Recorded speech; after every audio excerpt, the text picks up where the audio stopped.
2016 से मैं यूट्यूब पर काम कर रहा हूँ।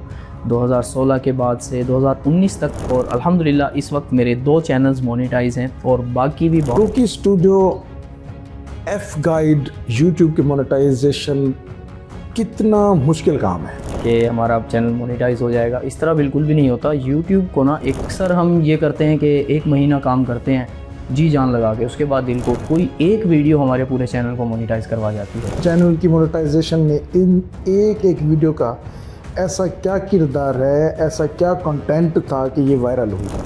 अच्छा, इसके अंदर ये भी नहीं है कि सिर्फ उस एक ही वीडियो की वजह से मोनेटाइज हुआ है, उसके पीछे वाली जो वीडियो हैं उन्होंने भी उसको सपोर्ट दिया। मिसाल के तौर पर अब मैं पहली वीडियो डाल रहा हूँ, अक्सर लोग ये सुनकर ये समझ लें कि एक वीडियो से मोनेटाइज हो गया तो हम पहली डालेंगे, पहली से मोनेटाइज हो जाएगा, ऐसा नहीं होता। उससे पहले अब एफ गाइड की अगर मैं मिसाल दूँ तो मैंने पिछले साल अब 23 हो गया है ना, वो 2023 में मैंने नवंबर में उस पर रेगुलर वीडियोस डालना शुरू की थी और सितंबर में बल्कि मैंने रेगुलर वीडियोस डालना शुरू की थी और नवंबर में जाके वो मोनेटाइज हुआ था।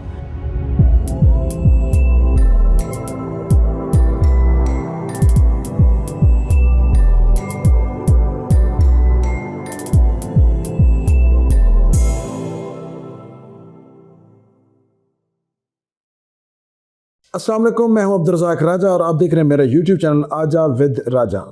जामपुर, जी हाँ, एक छोटा सा खूबसूरत सा शहर जिसमें सकाफ़त, जिसमें तहज़ीब, तमद्दुन, 800 साल पुराना शहर, लेकिन यहाँ पे वो सब कुछ जो दुनिया चाहती है देखना, तारीख़, दरिया, पहाड़, कल्चर और ख़ास तौर पे एक बहुत ही ज़बरदस्त किस्म का एक तालीमी कस्बा रसूलपुर। जी हाँ, जहाँ पे 100% लिटरेसी रेट है। रसूलपुर जामपुर का हिस्सा है और इसी जामपुर में से वो नौजवान आगे आए, वो सामने आ रहे हैं कि जो आज आर्टिफिशियल इंटेलिजेंस को चैलेंज करने जा रहे हैं। जी हाँ, जामपुर में बाकायदा तौर पे एक स्टूडियो का इनकाद हो चुका है जिसकी इफ्तिताह, जिसकी ओपनिंग सेरेमनी होगी 1 फरवरी 2025 को।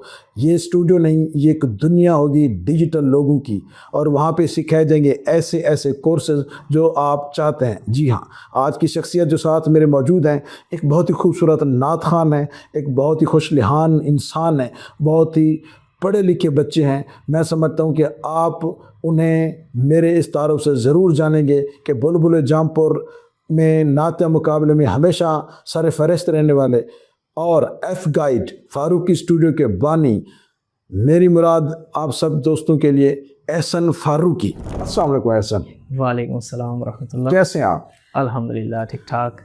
तो एहसन, आप हमें शॉर्टली अपने बारे में कुछ बताइए। जी, सबसे पहले तो आपका शुक्रिया कि आपने मुझे यहाँ पर दावत दी और अपने इस बेहतरीन से स्टूडियो टाइप रूम में आपने यहाँ पे हमारे लिए ये इंटरव्यू का सेटअप बनाया। तो दूसरे नंबर पर ये कि मैं एक छोटा सा जामपुर का रहने वाला, एक आपकी तरह का ही या और बाकी आम लोगों की तरह का ही एक इंसान हूँ। मैंने यूट्यूब पर शुरुआत नात खान के तौर पर की थी, इस्लामिक चैनल बनाकर, और 2016 से मैं यूट्यूब पर काम कर रहा हूँ। 2016 के बाद से 2019 तक मोनेटाइज नहीं हुआ था मेरा कोई भी चैनल। उसके बाद कुछ गलतियाँ हुई काफ़ी सारी जो आगे चल के इंशाल्लाह हम इसी इंटरव्यू के अंदर बताएंगे। उसके बाद मैंने चैनल्स मज़ीद बनाए और अल्हम्दुलिल्लाह इस वक्त मेरे 2 चैनल्स मोनेटाइज हैं और बाकी भी बहुत सारे ऐसे चैनल्स हैं जो वक्त के साथ साथ आपके सामने आएंगे और वो भी मोनेटाइज होंगे। Farooqui studio F guide YouTube के मोनेटाइजेशन कितना मुश्किल काम है? अगर मुझसे पूछा जाए तो बहुत मुश्किल काम है, इतना आसान नहीं है। यानी लोग जिस तरह से समझते हैं कि कहीं से कोई वीडियो उठा के डाल दी हमारा चैनल मोनेटाइज हो जाएगा, एक दिन वीडियो डाल दी फिर महीने तक गायब हो गए कि हमारा अब चैनल मोनेटाइज हो जाएगा, इस तरह बिल्कुल भी नहीं होता। यूट्यूब को ना एक कंसिस्टेंटली लेकर चलना पड़ता है, थोड़े से सब्र के साथ और थोड़े से मेहनत के साथ। ठीक है, अक्सर हम ये करते हैं कि 1 महीना काम करते हैं जी जान लगा के, उसके बाद दिल को उतार लेते हैं, ना व्यूज़ आ रहे हैं और ना ही कोई चैनल आगे बढ़ रहा है, ना सब्सक्राइबर आ रहे हैं, तो डॉलर कैसे आएंगे। थोड़ा सा अगर हम सब्र करके चले ना, कोई एक वीडियो हमारे पूरे चैनल को मोनेटाइज करवा जाती है। मेरे अल्हम्दुलिल्लाह जो दोनों चैनल्स मोनेटाइज हुए हैं, फारूकी स्टूडियोज़ भी और दूसरा एफ गाइड भी, दोनों सिर्फ एक वीडियो की वजह से मोनेटाइज हुए हैं। उन दोनों चैनल की मोनेटाइजेशन ने इन एक एक वीडियो का ऐसा क्या किरदार है, ऐसा क्या कंटेंट था कि ये वायरल हुई? अच्छा, इसके अंदर ये भी नहीं है कि सिर्फ उस एक ही वीडियो की वजह से मोनेटाइज हुआ है, उसके पीछे वाली जो वीडियो हैं उन्होंने भी उसको सपोर्ट दिया। मिसाल के तौर पर अब मैं पहली वीडियो डाल रहा हूँ, अक्सर लोग ये सुनकर ये समझ लें कि एक वीडियो से मोनेटाइज हो गया तो हम पहली डालेंगे, पहली से मोनेटाइज हो जाएगा। ऐसा नहीं होता। उससे पहले अब एफ गाइड की अगर मैं मिसाल दूँ तो मैंने पिछले साल, अब 23 हो गया है ना, वो 2023 में मैंने नवंबर में उस पर रेगुलर वीडियोस डालना शुरू की थी और सितंबर में बल्कि मैंने रेगुलर वीडियोस डालना शुरू की थी और नवंबर में जाके वो मोनेटाइज हुआ था।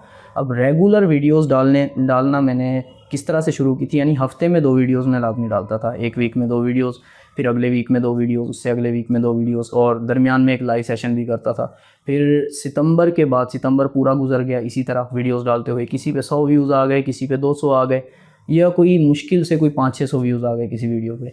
फिर अक्टूबर में एक वीडियो ऐसी चली गई जो ज़्यादा क्लिक कर गई और वो लाखों में चली गई, और वो एक ही वीडियो, तकरीबन ये होता है वैसे आमतौर पर कि एक वीडियो जो होती है ना, वो अगर आपकी 8 मिनट की वीडियो है, 7 मिनट की वीडियो है, और उसके ऊपर एवरेज व्यू ड्यूरेशन, यानी जो हमारे व्यूअर हैं, देखने वाले एवरेज बंदे जो हैं, वो अगर 3-4 मिनट तक एक वीडियो को देख रहे हैं तो उस पर 60-70 हज़ार व्यूज़ पे हमारा वॉच टाइम 4000 घंटे मुकम्मल हो जाता है जो मोनेटाइजेशन। ये जो 4000 घंटे रिक्वायरमेंट है, इसका क्या पैरामीटर्स हैं? मतलब ये वो वाले हमारे घड़ी वाले घंटे हैं या ये इनका एक अपना एल्गोरिदम काम करता है, यूट्यूब की अपनी साइंस काम करती है?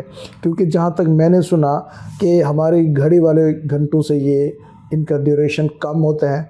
आपकी एक ही वीडियो पर 80,000 90,000 व्यूज़ आ गए तो आपका 4000 वाट टाइम पूरा हो जाएगा, जो कि अब 3000 वाट टाइम कर दिया गया और 500 सब्सक्राइबर कर दिए गए। अच्छा, ये थोड़ी सी गलत फहमी है प्लीज़। जो आजकल शायद पाकिस्तानी यूट्यूबर्स गलत फहमी में ही आगे फैला रहे हैं जिसको ना, क्योंकि 3000 घंटे जो वॉच टाइम है और 500 सब्सक्राइबर जो आजकल ये छाया हुआ है कि इसके बाद मोनेटाइज हो जाएगा चैनल, तो ऐसा नहीं है।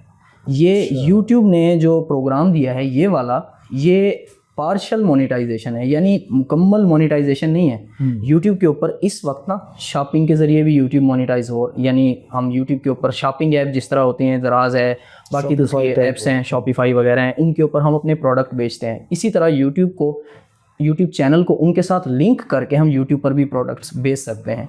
तो YouTube ने वो वाला प्रोग्राम, उसके अलावा जो हमारी फ़ैन फंडिंग होती है वो पाकिस्तान में है ही नहीं, एलिजिबल ही नहीं है YouTube की तरफ से। उसके अलावा स्टिकर्स जो हम बेचते हैं, जैसे अक्सर लाइव इस पे टिकटॉक वगैरह पे लाइव बैठते हैं तो वहाँ पे कोई शेयर भेज दिया, स्टिकर्स भेज दिए किसी ने, तो उनके पैसे मिलते हैं। YouTube पे भी ये स्टिकर्स वाला ये सीन है, यानी स्टिकर्स लोग भेजते हैं या फ़ैन जो फंड करते हैं। जी, उसके अलावा यूट्यूब पर होती है कि सब्सक्रिप्शन होती है, एक चीज़ कि मैं कुछ कंटेंट ऐसा बना रहा हूँ जो बाकियों के लिए प्राइवेट है लेकिन सिर्फ उनके पास जा रहा है जिन्होंने सब्सक्रिप्शन ली हुई है। अब ये 3-4 चीज़ें जो हैं ये और मुल्कों में हैं लेकिन पाकिस्तान में अनफॉर्चुनेटली नहीं है। और ये जो 3000 घंटे वॉच टाइम और 500 सब्सक्राइबर वाला क्राइटेरिया है, ये उन चीज़ों को एलिजिबल करने के लिए है जो एड्स हमारी यूट्यूब पर लगती हैं, जिसके ज़रिए पाकिस्तान में हम मोनेटाइजेशन करवा सकते हैं। पाकिस्तान में सिर्फ़ और सिर्फ एड्स के ज़रिए हम मोनेटाइज करवा सकते हैं चैनल को, और उसके लिए 4000 घंटे वॉच टाइम ही लाजमी है। अच्छा, उसी एक रिदम में, उसी एक सिस्टम में एक ऐसा बंदा जो साफ़ सुथरा कंटेंट लेके आता है और वो अपना कंटेंट लोगों को दिखाता है, और मतलब ये पॉसिबल है कि एक अच्छा साफ़ सुथरा कंटेंट यूट्यूब को दिया जाए और वहाँ पे मोनेटाइज हो जाए चैनल? कितनी स्ट्रगल करनी पड़ेगी इसके लिए? अच्छा, इसके अंदर थोड़ी सी अगर मैं ऑनेस्टली बात कहूँ तो ये हमारी ऑडियंस का भी थोड़ा सा इसमें फुकदान है। जो ऑडियंस हमारी देखने वाली होती हैं तो वो क्वालिटी कंटेंट को इतना ज़्यादा देखते भी नहीं है। इसी तरह के घरेलू लड़ाई झगड़े, वो आपस में आज फलाने की माँ ने उसको क्या कह दिया, आज उसने क्या कर दिया, लोग इस चीज़ के इंतज़ार में ज़्यादा होते हैं। लेकिन जो स्किल्ड यूट्यूबर्स हैं, बहुत सारे हैं ऐसे, अक्सर कहते हैं कि लोग कहते हैं कि हमारे पास कोई और कंटेंट है ही नहीं देखने के लिए, तो हम क्या देखें? वही कोई एजुकेशनल कंटेंट देखें, और अगर नहीं देखना एजुकेशनल, कोई इंटरटेनमेंट का ही देखना है, कोई साफ़ सुथरा कंटेंट देख लें जिसके अंदर कोई इंटरटेनमेंट अच्छे तरीके से हो। आजकल ऐसे चैनल्स भी आ गए हैं जो इन्फोटेनमेंट के ऊपर चलते हैं, यानी इन्फॉर्मेशन भी देते हैं और साथ में इंटरटेन भी करते हैं। मैं भी कोशिश ये करता हूँ अपने कंटेंट में, मेरी अगर आप पिछली वीडियो देखें 2025 वाली, उससे पिछली वीडियो देखें, मैंने जो अपने स्टूडियो बनाया है, शायद आपने वो देखी हो, उसके अंदर मैंने अपनी वीडियो को इस तरह से लेकर चलाऊं कि लोग थोड़े से इंटरटेन भी हों, यानी ये ना हो कि बोरिंग सा है कि यहाँ पे ये रख दिया मैंने, यहाँ पे ये रख दिया, थोड़ा सा इस तरह से ना हो, थोड़ा सा उसके अंदर उसमें अपने कनेक्ट भी करें और देखें भी पूरी वीडियो।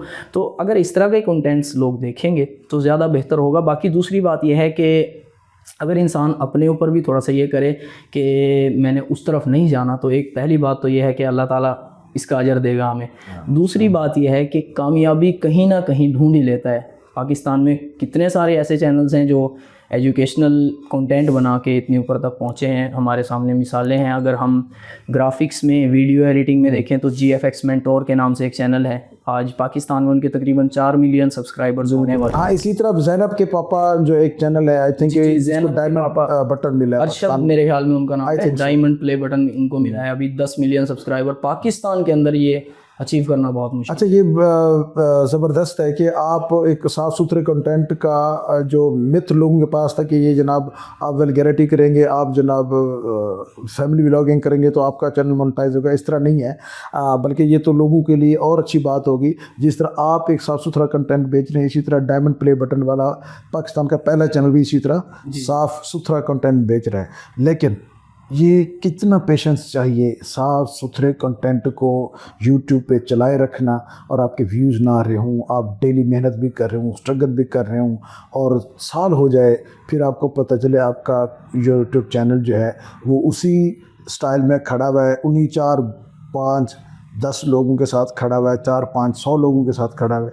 तो कितना पेशेंस चाहिए, बर्दाश्त, सब्र कितनी चाहिए? अच्छा राजा साहब, इसके लिए मैं थोड़ा सा मैं आपको अपनी कहानी सुनाता हूँ कि कितना पेशेंस चाहिए। मैंने अपना पहला चैनल यूट्यूब पर 2016 में बनाया था, और 2016 से लेकर 2021 तक मैं उस एक चैनल को लेकर चला हूँ। और 2016 के बाद 2017-18 में वो चैनल इस लेवल पर पहुँच गया था कि वो मोनेटाइज हो सकता था चैनल। लेकिन वो मोनेटाइज नहीं हुआ। क्या हुआ कि मैंने इसके ऊपर मेहनत भी की, सब 2016 से 2000 यानी 2 साल मैंने उसके ऊपर मेहनत की और वीडियोस डाली। उसके ऊपर फिर ऐसी एक स्ट्राइक आई, जो मैं पहले अपने चैनल पर एक कहानी सुना भी चुका हूँ। उस स्ट्राइक की वजह से मेरा चैनल वो मोनेटाइज नहीं हो सका। उन्होंने ईमेल किया यूट्यूब वालों ने कि 3 महीने बाद आप वापस से अप्लाई कर सकते हैं, लेकिन 3 महीने हो गए, 2 साल हो गए, साल हो गया, वो अच्छा उसका कोई रिस्पॉन्स नहीं आया उसकी तरफ से। लेकिन मैं उसको चलाता रहा। फिर भी जब 2021 में जाकर मुझे ये हो गया कि ये चैनल मोनेटाइज नहीं होगा, मैंने हिम्मत फिर भी नहीं हारी, मैंने दूसरा चैनल बनाया और उसको 1 साल के अंदर अंदर मोनेटाइज भी करवाया और कमाना भी शुरू किया। फिर उसके बाद 2021 में ही तकरीबन या 2022 में मैंने ये एफ गाइड शुरू किया था। लेकिन 2021-22 में इसके ऊपर वीडियोस मैंने नहीं डाली थी, 1-2 वीडियोस डाली थी, प्रॉपर वीडियोस जो डालना शुरू की थी मैंने 2023 में ये सितंबर में शुरू की थी, और आज तक अल्हम्दुलिल्लाह चल रहे हैं। अच्छा, जो कमाना सीखा आपने, कमाने से याद है, कितना पैसे आप अपने यूट्यूब चैनल से कमा लेते हैं? अच्छा, ये सबसे पहली बात तो ये है कि मैं आपको ये बता देता हूँ, और ये ऑनेस्टली बताना है। ऑनेस्टली मैं आपको अपनी भी बता देता हूँ, लेकिन मैं उससे पहले आपको ये बता देता हूँ कि जो आने वाले हैं यूट्यूब की तरफ या लोग जो आते हैं वो अपनी एक्सपेक्टेशंस क्या रख के आए, उनको ये पता चल जाए कि कितने हज़ार व्यूज़ पे कितने डॉलर बनते हैं। ये सब चीज़ें मैं आपको बताकर फिर आपको अपनी भी बता देता हूँ। मिसाल के तौर पर आपका चैनल आज मोनेटाइज हो गया है, मोनेटाइज होने से पहले वाले जो व्यूज़ हैं उनके ऊपर कोई पैसे आपको नहीं मिलेंगे, जितनी भी मेहनत की है उस पर कोई पैसे नहीं है। सिर्फ जब मोनेटाइज हो गया है चैनल, उसके बाद जो व्यूज़ आना शुरू होंगे तो उनके ऊपर, वीडियोज़ के ऊपर एड्स लगेंगे, उनसे आपकी वीडियो पे, आपके चैनल पे डॉलर्स इकट्ठे होना शुरू होंगे। अब वो $1 आपका, अगर आपका टेक्निकल चैनल है यानी टेक का चैनल है, जैसे मेरा एफ गाइड है या कोई भी ऐसा रिव्यू वगैरह जो करते हैं टेक्निकल चीज़ों पे, मोबाइल के रिव्यूज़ करते हैं, उनका चैनल है, उनका $1 3000 व्यूज़ पर या 2500 व्यूज़ पर, 2000 व्यूज़ पर ऐसे बनता है $1। उसके अलावा अगर इस्लामिक चैनल की बात करें, जो मैंने ऑब्ज़र्व किया है आज तक, इस्लामिक चैनल्स पर ऐड थोड़े सस्ते वाले आते हैं, ठीक है, क्योंकि लोग जिस तरह के देख रहे होते हैं, एक मौलवी साहब या कोई भी देख रहे हैं, अगर कोई वीडियो देख रहे हैं तो जो ऐड लगाने वाला होता है उसको अपनी चीज़ बेचनी होती है। उसको पता होता है कि मौलवी साहब हैं, ये कोई टेक्नोलॉजी की ऐड तो वह नहीं दिखाएंगे उसको, तो उसी हिसाब से कोई परफ्यूम दिखा देंगे, कोई टोपी की ऐड दिखा देंगे, तो वो ऐड सस्ती होती हैं। तो इस्लामिक चैनल्स पर जो एड्स आते हैं वो सस्ते आते हैं, उनके ऊपर 5,000 व्यूज़ पर 5-6 हज़ार व्यूज़ पर $1 बनता है। तो जो भी आना चाहें यूट्यूब की तरफ वो ये जहन बना के आएँ कि कितने हज़ार व्यूज़ पे $1 बनता है। अब अगर 5,000 व्यूज़ पर $1 बनता है तो 50,000 व्यूज़ पे बने $10। और अगर आपने $100 करने हैं, जो कि मिनिमम रिक्वायरमेंट है विदड्रा करवाने के लिए पैसे यूट्यूब से पड़े रहें जी, $100 जो करने हैं आपने, $100 करने के लिए आपको 5 लाख व्यूज़ लेने पड़ेंगे। तो ये सोच कर आएँ कि इतने व्यूज़ लॉन्ग वीडियोज़ पर, शॉर्ट्स पे इससे भी ज़्यादा होंगे, लॉन्ग वीडियोज़ पर इतने लेने पड़ेंगे। दूसरे नंबर पर अगर आप टेक्निकल में देखें तो उसके ऊपर तकरीबन 2 लाख व्यूज़, 1.5 लाख व्यूज़ या 3 लाख व्यूज़, ये मुख्तलिफ़ कैटेगरीज़ के हिसाब से चेंज होता रहता है। तो उसके हिसाब से आपको वहाँ पर लेने पड़ेंगे $100 इकट्ठे करने के लिए। अब मैं आपको अपनी बता देता हूँ, मेरे अगर मैं ऑनेस्टली बताऊँ कि मेरे 2 चैनल्स दोनों के इकट्ठे होकर एक महीने में $100 नहीं होते, ठीक है। वो जितने भी होते हैं ना वो अगले महीने तक वो पेंडिंग रहते हैं, फिर अगले महीने के ऐड होकर फिर मेरे पास आ जाते हैं। एक महीने में आप कितने पैसे बना लेते हैं? चलिए इस तरह पूछ लेते हैं। एक महीने में 2 महीनों में जिस तरह आप कह लें कि 2 महीनों में यूट्यूब की तरफ से तकरीबन 40,000 के करीब आ जाते हैं। लेकिन यूट्यूब के फ़वाइद ये हैं कि आपको स्पॉन्सर्स मिलते हैं मुख्तलिफ। अभी मैंने जो लास्ट वीडियो अपनी डाली है वो मेरी स्पॉन्सर्ड वीडियो थी, और अगर मैं ईमानदारी से बताऊं तो उसके 20,000 के करीब 5 मिनट की वीडियो के मुझे मिले हैं। ठीक है, एक स्पॉन्सर, उस पर व्यूज़ जितने आए वो मेरा मसला नहीं है, कितने व्यूज़ आए हैं कितने नहीं आए, वो स्पॉन्सर्ड वीडियो है।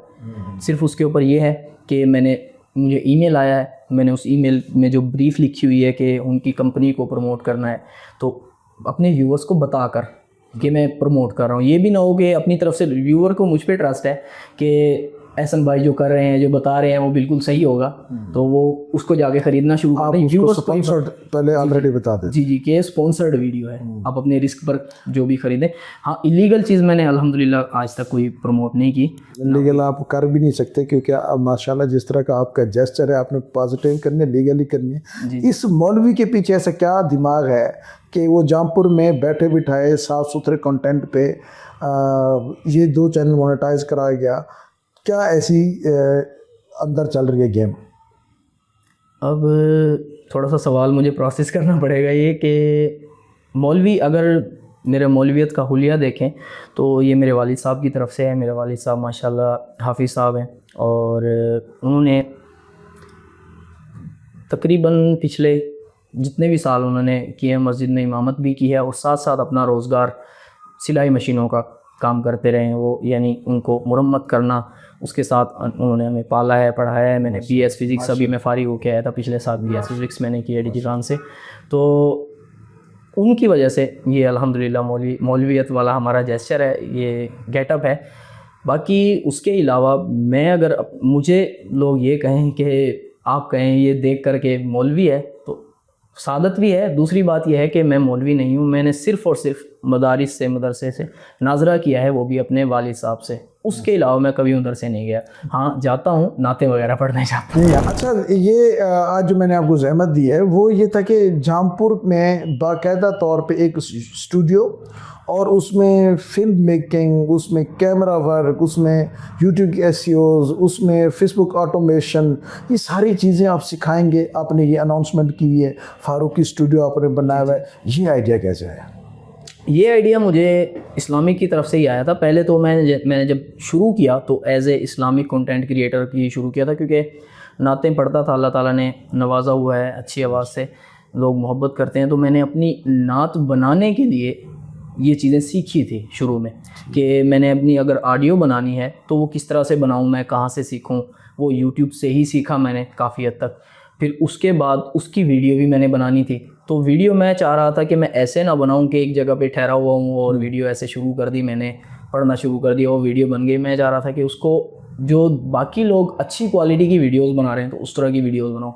तो वो मैंने सीखना शुरू किया कि फ़िल्म मेकिंग क्या होती है, लाइट का कहाँ पे क्या इफ़ेक्ट होता है, कि किस साइड से लाइट पड़नी चाहिए, और कैमरा एंगल क्या होना चाहिए। हर कैमरा एंगल जो है वो कोई ना कोई कहानी सुना रहा होता है, और हर लाइट की पोजीशन कोई ना कोई कहानी सुना रही होती है। तो वो सीखा मैंने कि किस तरह से करना चाहिए। उसके अलावा वीडियो एडिटिंग सीखी मैंने फिर, कि कहाँ पे कट लगना चाहिए, कहाँ से चेंज होना चाहिए एंगल, किस जगह पे हमने ट्रांजिशन डालनी है, किस जगह पे हमने टेक्स्ट डालना है, ग्राफिक एनिमेशन, ये सारी चीज़ें मैंने सीखी वक्त के साथ साथ।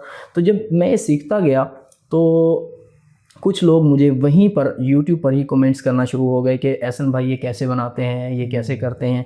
तो फिर वहाँ से मैंने एफ गाइड चैनल बनाया, और वहाँ पे मैंने पहली 2-3 वीडियोस इसी मुतालिक डाली कि मैं कैसे शूट कर रहा हूँ अपनी वीडियो पार्क में। यहीं पे पीछे पार्क है, सदाबहार के पीछे जो पार्क है, ये थोड़ी सी प्रमोशन भी हो गई। उनके पीछे वाला जो पार्क है, मैंने अपनी पहली वीडियो वहीं पे शूट की थी, दूसरी वीडियो मैंने लाल हवेली में शूट की थी अपनी।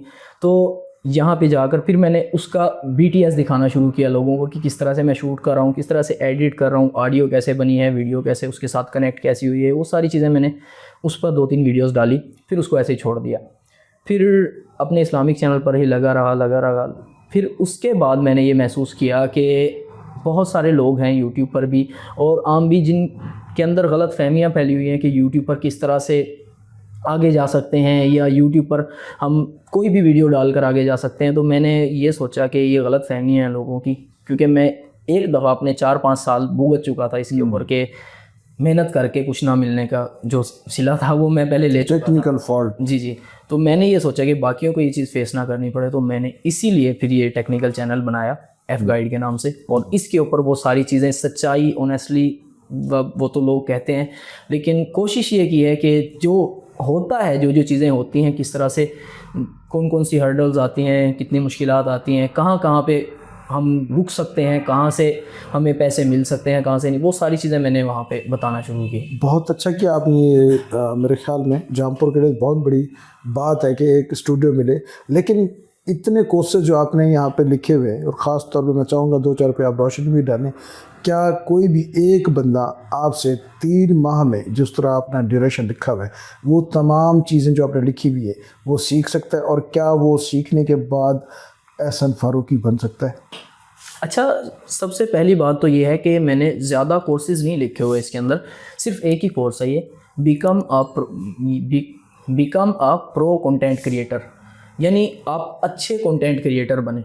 ये ना हो कि हम वीडियो बना रहे हैं कहीं पे कोई ठहर के। अक्सर मुझे थोड़ी सी ना इस पे थोड़ी सी हंसी आती थी कि जब शुरू में टिकटॉक आया था ना, तो लोग कहते थे कि यार यहाँ पे कैमरा पकड़ो, मैं चल के आऊँगा, इसके ऊपर गाना, ये इसको कंटेंट क्रिएशन कहते थे लोग। लेकिन मैंने जो सीखा, लेकिन सॉरी टू से, इस पे कामयाबी भी मिली है। अली हैदराबादी एक टिकटॉकर है, वो चल के ही आया तो आगे चला गया बहुत। जी, कामयाबी मिली है, लेकिन उस कामयाबी को आप किस नज़र से देखते हैं? जिससे आप देख रहे हैं, सही बात है, और जिसे लोग देख रहे हैं, यानी उतनी ज़्यादा उसको रेस्पेक्ट नहीं मिलती उसको। सारे लोग यही कहते हैं कि बगैर मेहनत किए ऐसे ही है, बस चल के आ गया। उसके बाद उसको कितनों ने फॉलो किया, यानी कितने लोगों ने उसकी तरह चलना चाहा, लेकिन वो कामयाब नहीं हो सके। ठीक है, कोई ना कोई ऐसा वो होना चाहिए कि जिन ऐसे रूल्स होते हैं हर चीज़ के, कि उनको रूल्स को फॉलो करके बंदा कामयाब हो सकता है। अब कोई भी कंटेंट क्रिएशन की फील्ड है, जैसे अब ये हम इंटरव्यू कर रहे हैं यहाँ पे, तो इसका भी मैं इंशाल्लाह उसके अंदर एक सेटअप बताऊंगा कि किस तरह से इंटरव्यू करना चाहिए, लाइट की पोजीशन क्या होनी चाहिए, कैमरा एंगल्स क्या होने चाहिए, कैमरा मेरे ऊपर है, कैमरा आपके ऊपर है, फिर उसको एडिट कैसे करना है, कट कब लगेगा, आपके ऊपर कब कैमरा आएगा, मेरे ऊपर कब कैमरा आएगा, इसके अंदर कितनी चीज़ें इंक्लूड हैं, ये ऑडियो इंक्लूड है, इसके अंदर ऑडियो रिकॉर्ड हो रही है। फिर ऑडियो के अंदर ये है कि ऑडियो रिकॉर्ड होने के बाद उसको एडिट कैसे करना है, ये भी उसके अंदर इंशाल्लाह सिखाएंगे। चलें, ये ज़रूर सिखाइएगा, क्योंकि नेक्स्ट इंटरव्यू ये सीखने के बाद हम करेंगे इंशाल्लाह। चलें, ये ज़बरदस्त है कि आप लोगों को टेक्निकल हैंड दे रहे हैं, क्योंकि आजकल के दौर में और सारा ज़माना जिस तरह आगे जा रहा है, एलन मस्क के पीछे जा रहा है, और एलन मस्क इस वक्त इस सदी का इमाम बना हुआ है टेक्नोलॉजी के हवाले से। तो मुझे आप ये बताएं कि जितनी मेहनत आप करना सिखा रहे हैं या आप बता रहे हैं, क्या जो आजकल का एक जाइंट है, एक जिन है, एक दिव है, जिसे हम आर्टिफिशियल इंटेलिजेंस के नाम से जानते हैं, उसका भी कोई किरदार इन तमाम कामों में है, या सिर्फ एहसन फारूकी सिखा सकते हैं? यानी सीखने के लिए आप कह रहे हैं या? इसको सिखाने सीखने के लिए क्या आर्टिफिशियल इंटेलिजेंस भी अपना किरदार अदा कर पाएगा, कर रहा है, या आप जैसे दोस्त ही हैं जो सिर्फ सिखा सकते हैं?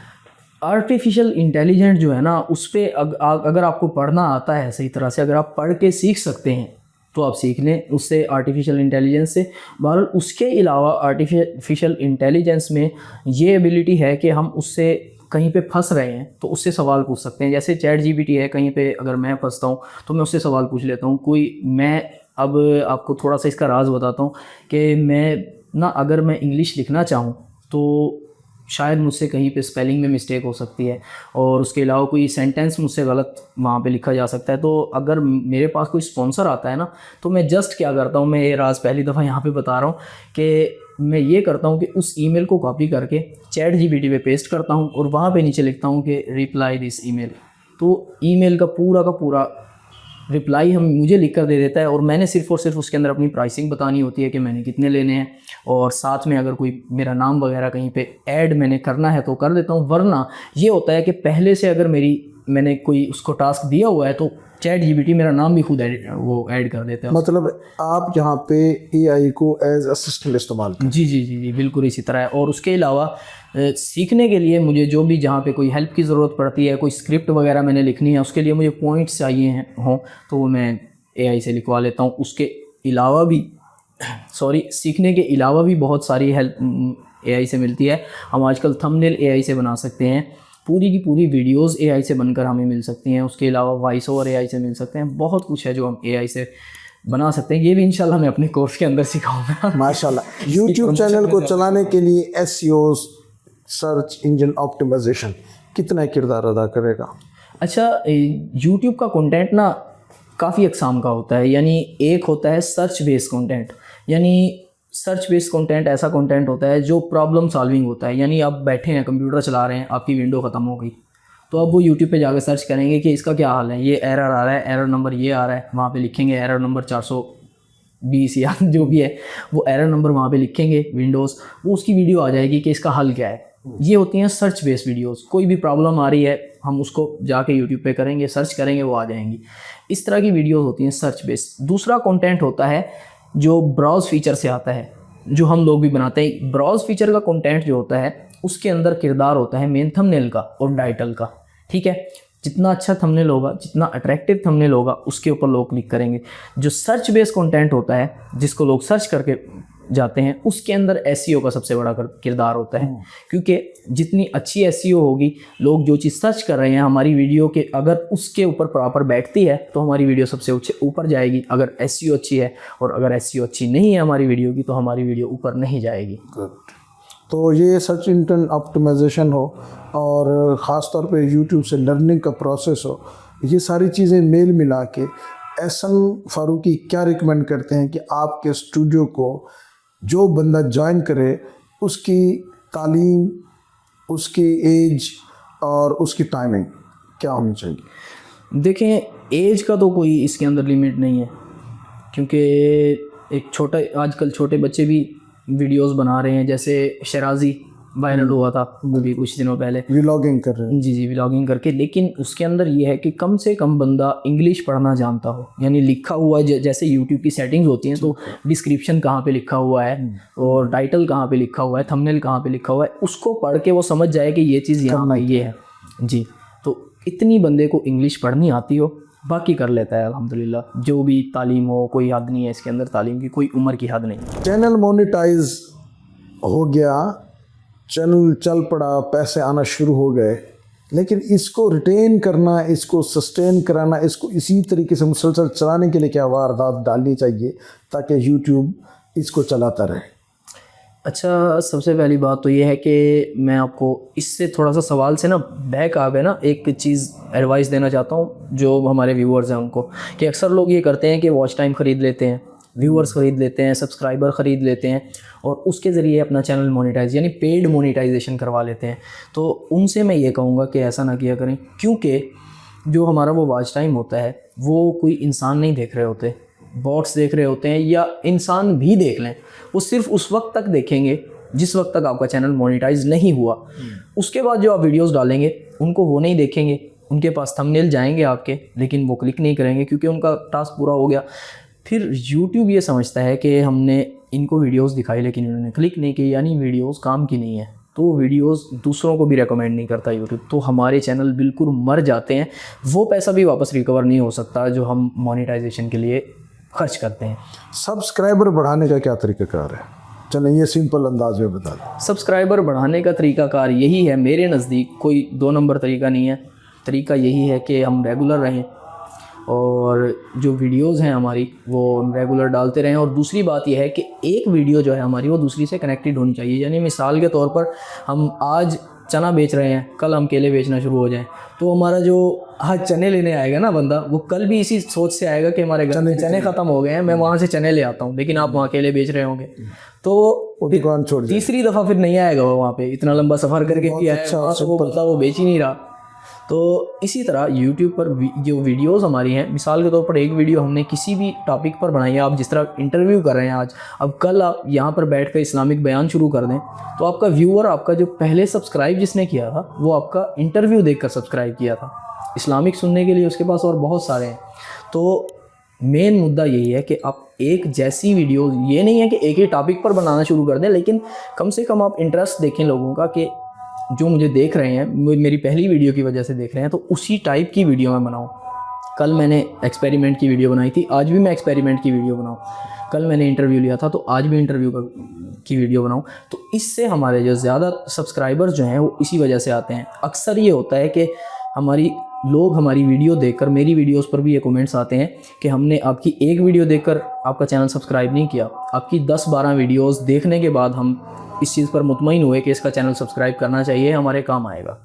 लोग जो सब्सक्राइब करते हैं, अक्सर हम ये सोचते हैं कि शायद वो रोबोट्स हैं जो सब्सक्राइब कर रहे हैं, वो बंदे होते हैं मेरे और आपके जैसे। अब मैं उस चैनल को सब्सक्राइब करूँगा जिसका मुझे लगेगा कि ये मुझे फ़ायदा पहुँचाएगा या इंटरटेनमेंट पहुँचाएगा, तो उसी को मैं सब्सक्राइब करूँगा। उसके अलावा कोई ऐसा चैनल आ गया जिसकी मुझे ना वीडियो क्वालिटी अच्छी लग रही है, ना ही उसके अंदर का कंटेंट अच्छा लग रहा है, तो मैं उसको क्यों सब्सक्राइब करूँगा। सब्सक्राइब कराने के लिए अक्सर लोग फेसबुक का सहारा लेते हैं, व्हाट्सएप ग्रुप्स का सहारा लेते हैं, पर्सनल मैसेजेस का सहारा लेते हैं, तो इसका इम्पेक्ट पड़ता है?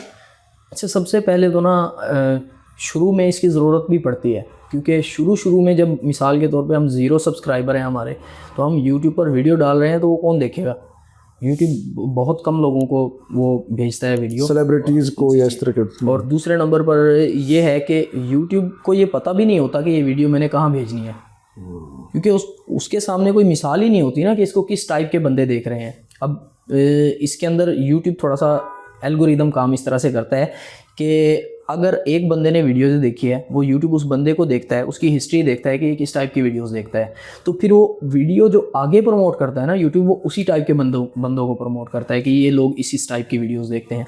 तो जब YouTube के पास मिसाल ही नहीं होगी शुरू में कि किस टाइप के लोगों को वीडियो दिखानी है, तो वो किसको दिखाएगा।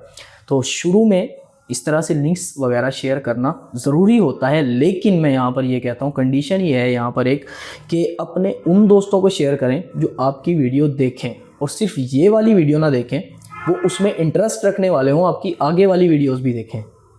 तो ऐसे लोगों को लिंक्स भेजें, ऐसे ग्रुप्स में शेयर करें जहाँ पर आपके टाइप की वीडियोस बनती हों या आपके टाइप के लोग मौजूद हों जो उस वीडियो को देखने वाले हों, जो आगे भी आपकी वीडियो को देखें। ऐसा ना हो कि शुरू में तो वो देख लें 1-2 वीडियोस, बाद में उनके सामने जब थंबनेल आए तो वो ऊपर कर दें। तो जब ऊपर हो गई ना एक दफ़ा आपकी वीडियो, यूट्यूब 2-3 दफ़ा ये चीज़ बर्दाश्त करता है, उसके बाद फिर यूट्यूब चैनल को नीचे लेकर जाना शुरू कर देता है। तो सब्सक्राइब बढ़ाने के लिए और ख़ासतौर पर ये लिंक शेयर करने, क्या इनसे कॉपीराइट या जो स्ट्राइक होती है उसका कितना डर रहता है? लिंक वगैरह शेयर करने से तो YouTube का इसमें कोई डर नहीं है।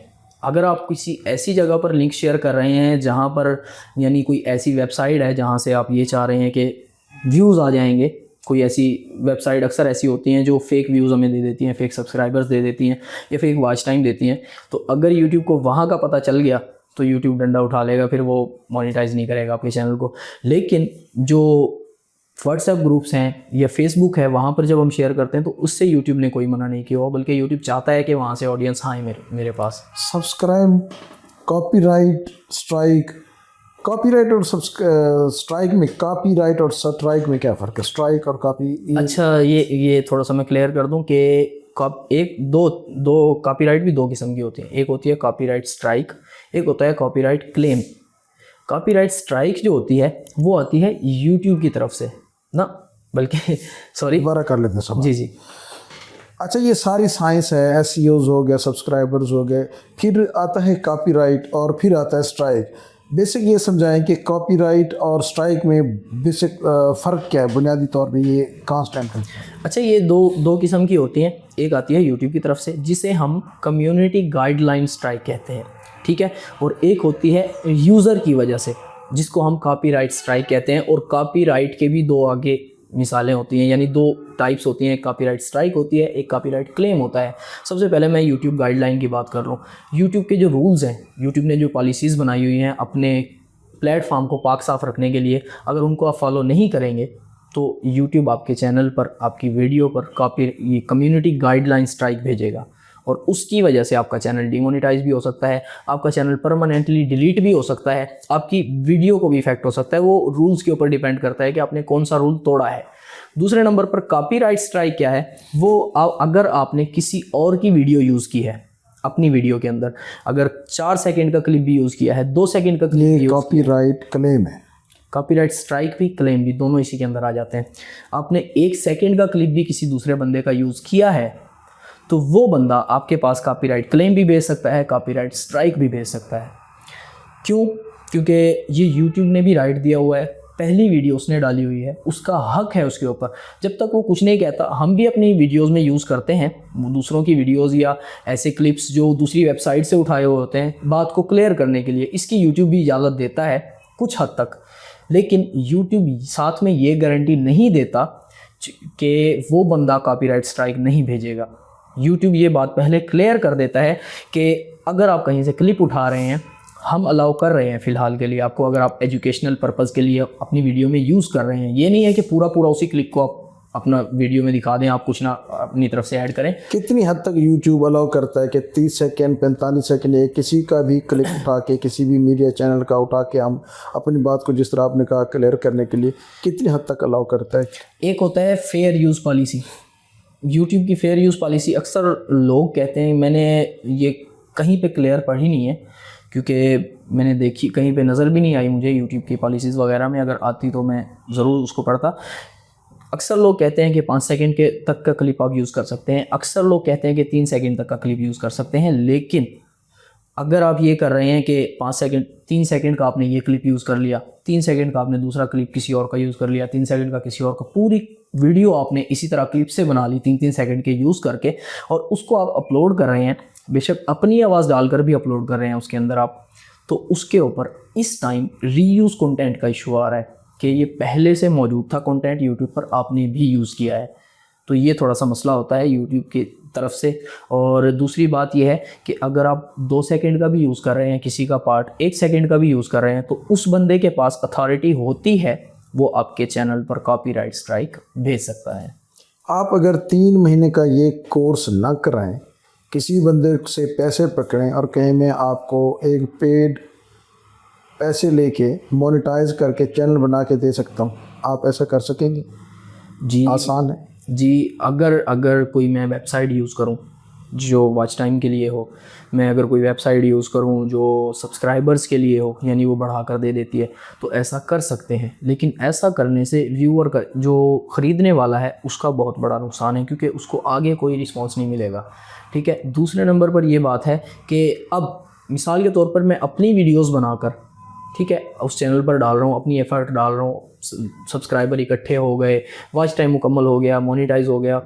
मिसाल ले लें, मैं अपना एफ गाइड चैनल बेच दूँ किसी को, तो जो उसके ऊपर कम्युनिटी होगी, जो उसके ऊपर देखने वाले होंगे, वो मुझे देखने वाले हैं, वो मेरे टाइप को पसंद करते हैं कि मैं किस तरह से अपना कंटेंट प्रेजेंट करता हूँ। दूसरा बंदा दूसरे टाइप का, दूसरे तरीके से अपना कंटेंट प्रेजेंट करेगा। शायद हो सकता है कि उनमें से कुछ लोग पसंद भी कर लें उसको, लेकिन मेजॉरिटी जो होगी वो उस कंटेंट को पसंद नहीं करेगी और व्यूज़ ऐसा ऐसा घटना शुरू हो जाएंगे, जिसकी वजह से चैनल मर जाएगा बिल्कुल। तो इसीलिए मैं ये एडवाइस करता हूँ कि अगर आप अपना चैनल बनाना चाहते हैं तो ज़ीरो से अपना ही बनाएं उसे। ये ना हो कि आप किसी का बना हुआ ख़रीद लें। मेरे पास इस चैनल को ख़रीदने के लिए काफ़ी सारी ऑफ़र्स आई हैं, लेकिन मैंने कभी एक्सेप्ट नहीं की इसीलिए क्योंकि अगले बंदे का नुकसान है। थैंक यू एहसन फारूकी, आप एक नया कुछ करने जा रहे हैं और जामपुर में सरज़मीन जामपुर का पहला बाकायदा स्टूडियो बनाने जा रहे हैं, बल्कि वो बन चुका है और 1 फरवरी 2025 से आपकी क्लासेस भी शुरू हो जाएंगी इंशाल्लाह। हम आपके लिए दुआगो हैं और हम चाहते हैं कि आप अल्हम्दुलिल्लाह जिस तरह हमारे जामपुर में आपने एज नात खान नाम कमाया, तो 2 कलाम 2 अशार नात के भी हमें ज़रूर शर्फ बख्शें। जी मुझे अब थोड़ा सा सोचना पड़ेगा कि कौन से अशार पढ़ूँ मैं। तो शाह खूबम पर दूशा है खूबा। चलें, आपकी पसंदीदा नात भी है, आप मुझे अक्सर कहते भी हैं कि ये पढ़ें, और आपकी ये आवाज़ में जी अक्सर। तू शाहे खूबा तू जाने जाना है चेहरा उम्मुल किताब तेरा। तू शाहे खूबा तू जाने जाना है चेहरा उम्मुल किताब तेरा। तू शाहे खूबा तू जाने जाना है चेहरा उम्मुल किताब तेरा। ना बन सकी है ना बन सकेगा, ना बन सकी है ना बन सकेगा मिसाल तेरी जवाब तेरा। तू शाहे खूबा तू जाने जाना, महबूब बड़े आए दिलदार बड़े देखे। महबूब बड़े आए दिलदार बड़े देखे। सब देखे मगर तेरे, सब देखे सब देखे सब देखे मगर तेरे कदमों में पड़े देखे।